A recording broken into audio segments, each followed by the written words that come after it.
So guys, তোমরা দেখতে পাচ্ছ আমরা চলে এসেছি পুরো নদীর মাঝখানে। এইখানে মাসি আছে। হ্যালো বলো। হ্যালো, এই দেখো আমি কত শাক তুলছি, নদীর মাঝখানে জল উঠতেছে। এই যে আমার ছোট দিদা। শাক তুলছি আমরা সবাই। কত শাক, এই দেখো। তোমার শাক তুলতে কেরম লাগছে? খুব ভালো, খুব ভালো। অনেকদিন পরে অনেক শাক তুলছি। আমরা কত বছর পর নদীতে এসেছি তা আমরা নিজেই জানি না। ওয়াও, এটা এই যে নদী আমাদের, কচুরি পানা ভরা। পুরো কচুরিপানা। খুব কষ্ট নিয়ে এসেছি ওই দিক থেকে। টেনে টেনে শাক তুলছি। এই যে শাক।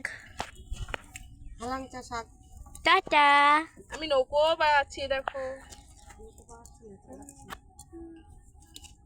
বেটা। আমরা এই কচুরি পানা দিয়ে আগে ছোটবেলায় কি খেলা খেলতাম, এখন আর খেলাই হয় না। বড় হয়ে গেছি, সব শেষ না বেশি। এই যে শাক তুলছে। অনেক শাক, অনেক শাক তুলছি। এখানে অনেক শাক রয়েছে। দেখো মধ্যখান থেকে কত শাক। এগুলো হচ্ছে হালাঞ্চা শাক। এই শাক কেউ চেনে? কমেন্টে জানাতে বলিস তো। এই শাকটা। এই শাকটা কেউ চিনো তোমরা? তাহলে কমেন্টে জানিও। টাটা।